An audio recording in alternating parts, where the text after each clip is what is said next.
పహల్గాంలో మారణ హోమం సృష్టించిన తర్వాత ఉగ్రవాదులు ఎక్కడికి వెళ్లారు, ఏం చేస్తున్నారు, వారు ఇప్పటికే సరిహద్దులు దాటి పీఓకేలోకి వెళ్లిపోయారా?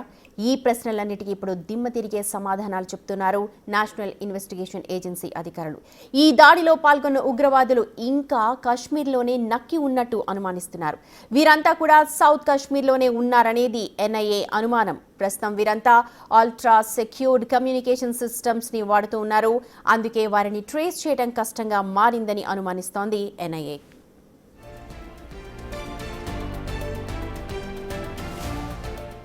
కేవలం ఈ 4 ఉగ్రవాదులు మాత్రమే కాదు, వారితో పాటు అనేక మంది ఉగ్రవాదులు కూడా కాశ్మీర్లో ఇంకా ఉన్నారని ఎన్ఐఏ గుర్తించినట్టు తెలుస్తోంది. బైసరన్ వ్యాలీలో దాడులు చేసే సమయంలో అక్కడ కూడా ఎక్కువ మంది ఉగ్రవాదులు ఉన్నారని తెలుస్తోంది. పొరపాటున భద్రతా బలగాలు వేగంగా అక్కడికి చేరుకుంటే వారిపై అటాక్ చేసేందుకు దూరంగా పొంచి ఉన్నట్టు అనుమానిస్తూ ఉన్నారు.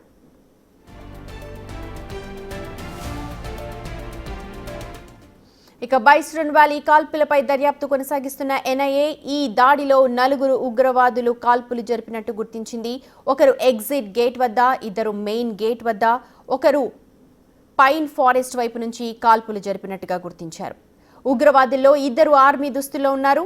మొదట ఎగ్జిట్ గేట్ వద్ద ఉన్న ఉగ్రవాది కాల్పులు జరపగా పర్యాటకులు భయంతో మెయిన్ గేట్ వైపు పరుగులు తీశారు. అక్కడే ఉన్న ఇద్దరు ఉగ్రవాదులు వారిని భయపెట్టారు.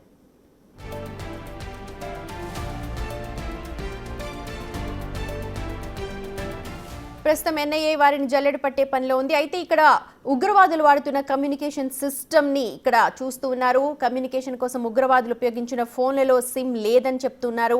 ఇది షార్ట్ రేంజ్ ఎన్క్రిప్టెడ్ మెసేజెస్ పంపడానికి మాత్రమే ఉపయోగిస్తారు. వాళ్ళు ఇదే వాడినట్టుగా తెలుస్తోంది. ఉగ్రవాదులు ఈ దాడులు చేయడానికి 3 పర్యాటక ప్రాంతాల్లో రెక్కీ కూడా నిర్వహించినట్టుగా తెలుస్తోంది. కొన్ని ప్రాంతాల్లో భద్రత కట్టుదిట్టంగా ఉండడంతో ఆ ప్రాంతాలను విరమించుకొని బైసరన్ వ్యాలీలో దాడులు చేసినట్టుగా గుర్తించింది ఎన్ఐఏ.